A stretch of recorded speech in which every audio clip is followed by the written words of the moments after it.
the new way to earn money with links on the internet, called Linkvertise.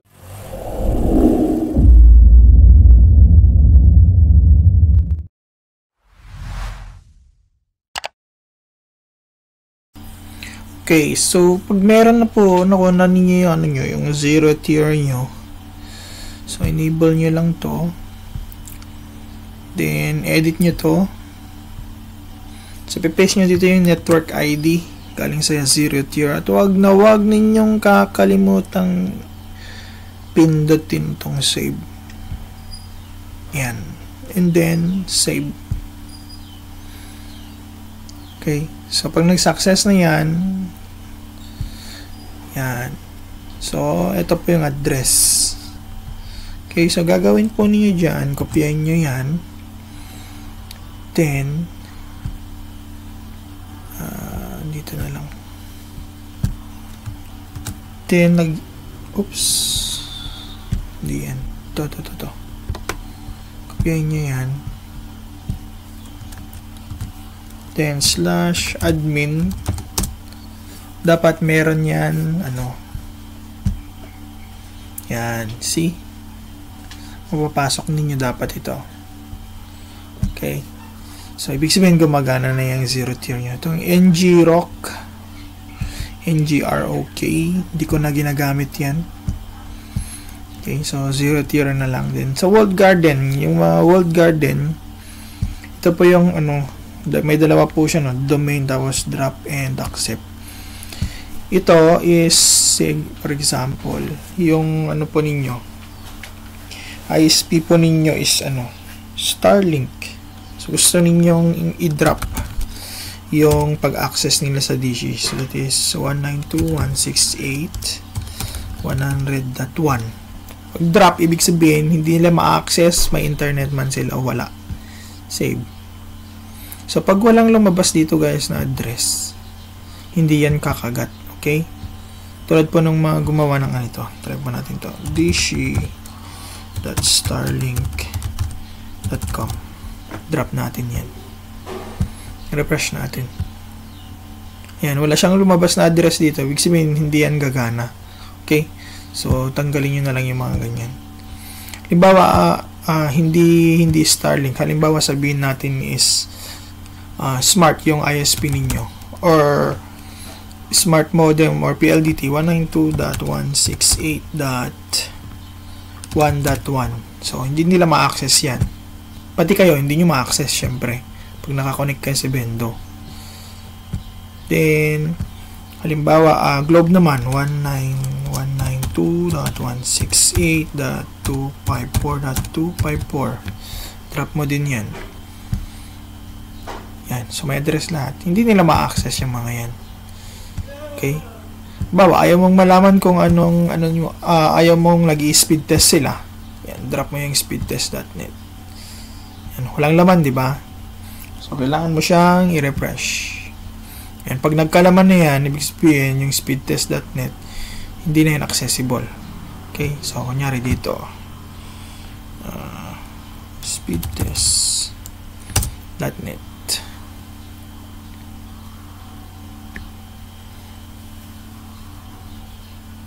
Wala na, di ba? Umiikot na lang siya. See? Ganun po. Yan po ang ibig sabihin ng Walled Garden. Kung halimbawa, pero hindi naman advisable para alam niyo yung concept ng Walled Garden. Gcash or YouTube.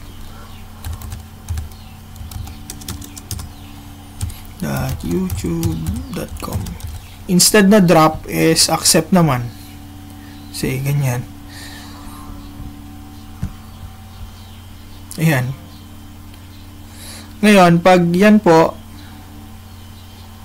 naka-accept, hindi nila kailangang maghulog para ma-access si YouTube. Okay? Hindi nila kailangang ibig sabihin, bypass na si YouTube. Maghulog sila o hindi. Yung nilagay mong accept dito is ma-access nila. Okay? Ma-access nila. O, diba? So, para lang ma-gets nyo yung concept. Okay? Yan. So, tanggalin ko na. Next. So, yan po yung utility. NFT. Okay. So, hindi ko pa masyadong na-explore ito, pero usually ang ginagamit ito sa pag-remote ng mga nakakonect doon sa system ninyo, sa mga Orange Pi 5 ninyo. Okay, halimbawa, add. So, ito, sabihin natin 80. So, hindi ko kasi alam yung IP ng ko kasi yun, TP-Link na repeater yun. Ang lang ng IP niya ay static IP niya is 192.168.3.1, parang ganyan. Tapos lagyan mo ng destination port para ma-remote mo siya dito sa zero tier. Saan yan? Ito.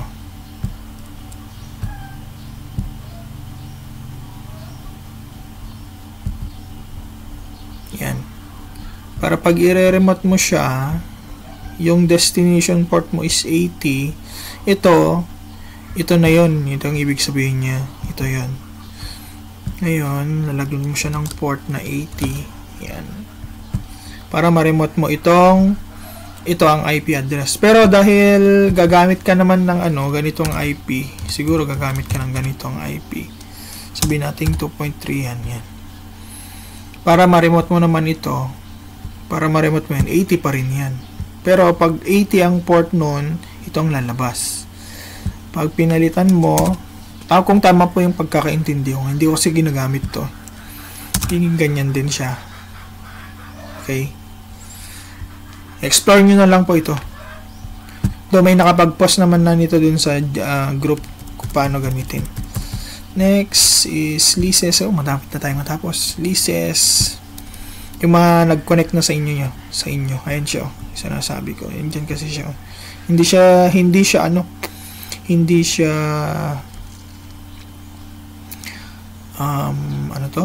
siya access point. Repeater lang yung ginamit ko. Then, dito sa wireless. Yan. Baka tinatanong nyo bakit wala sa wireless. Ito po yung mga boards na may lalabas po dyan kapag yung mga board ninyo tulad ng Raspberry Pi na may built-in siyang wireless. Yung board mismo meron siyang wireless SSID. So, dito po yung lalabas. Okay? Then, logs. Siyempre, kung ano yung mga pinagagawa nyo. Okay? Then, yes. Punta na tayo dito. Okay, dito sa system update. Ito yung sinasabi ko kanina. So, auto backup data. System update, pupunta po kayo dito sa files. Pag may bago, let's say may bago. Sa Bendo image, kasi Orange Pi 5 ang gamit ko. 3.5. Let's say meron na siyang 3.5.83. Parang ganon. So, kokopyahin ko lang yung sa may Orange Pi 5. Yung board ko, ayan. Kopyahin ko yan. And then, dito ko siya ipipaste. Yan. So, safe ba mag-update online? Yes, safe naman po. Kasi itong backup data, ita-download nyo dito sa device nyo mismo na nagre-remote. Ngayon, ang hindi lang safe kapag nag-update kayo na gising pa yung mga kliyente nyo. So, mag-update kayo kapag yung madaling araw na sure na kayong walang nakakonect or walang kuryente pero may backup power kayo dun sa main ninyo. Mga ganon. At huwag kayong mag-update kapag may schedule ng brownout. O kaya nag-update kayo tapos biglang tinanggal yung saksakan doon sa side nung unit nyo. O di wala na. Okay? So, yun. Then, software, dito nyo makikita naman kung gusto nyo mag-downgrade. Yan, upgrade or downgrade. Pero ito, offline, na-download na ninyo. So, choose file nyo na lang yan. Then, hanapin nyo kung gusto nyo mag-downgrade or mag-upgrade. So, kung Orange Pi 5 image din lang gagamitin nyo. Okay, then, update. Pag offline yan, kahit walang internet. Then, import, export all data. So, yung mga ginawa ko kanina, yan, kikip ko siya para meron akong backup ng mga lahat-lahat ng settings na ginawa ko, pati mga vouchers, mga users na nakaka-connect, time nila, nandito siya lahat.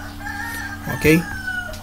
Then, export, import, kapag bagong bagong flash ka, yan, i-import mo yon yung save mo kanina para ma-restore yung mga settings mo. Wag po kayong magkaibang board, magkaibang data, hindi po. Wag po kayong magganon, okay? Clear all data naman, ayan, ki-clear niya lahat yan. Lahat. O, di ba? Active sessions, lahat ng mga ginawa mo, ki-clear niya. Parang i-refresh niya bagong config, okay? Then, license, dito kayo maglalagay ng license. Ito kasi nakabind na siya sa serial. So kahit magpalit-palit ka po ng ng SSD, memory card, NVMe, hard drive, nakabind na siya doon sa serial mo, kaya susunod na siya. May na siya kagad, may license na siya kagad. Okay, dito na tayo sa change password. So yung username kanina dito sa login, admin Wi-Fi 5. So pwede na nating palitan 'yon. Okay? Pwede na nating palitan 'yon. So old password, lalagay mo pa rin yung Wi-Fi 5. So then new password, ulitin mo lang. Ayun, napalitan na yung password. So pag nag-log out ka, reboot, log out, hindi nagagana yung dati. So bago na. Okay? Ayun. So yun lang dito. Okay? Yan. Next, dito tayo sa kabila. So meron tayo ditong rate calculator format. Diba? Pag yung para dun sa mga para hindi na kayo gumamit ng, may sarili siyang calculator, para hindi niyo gamitin itong Android or Windows calculator. Okay? Next, meron tayong terminal. So gusto nyong i-ping kung may internet yung board. Small po, hindi po pwedeng big. Yan. Di ba? So kakaroon siya ng yung gustong maglagay ng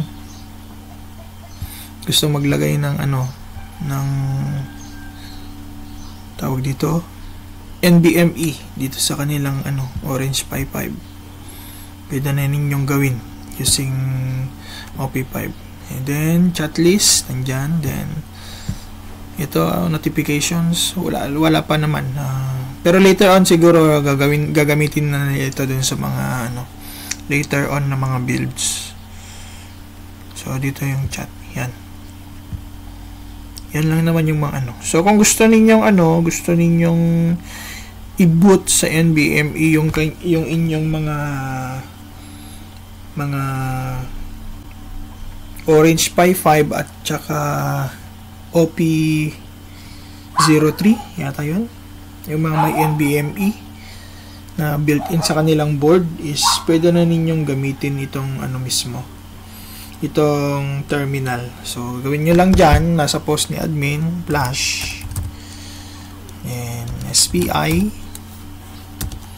OP5, yan, tapos enter. Yan,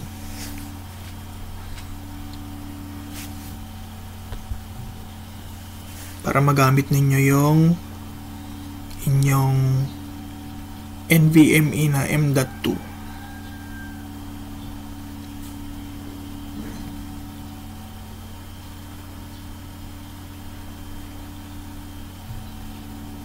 Yan, di ba? So pwede ng NVMe, pwede ng SD. Okay.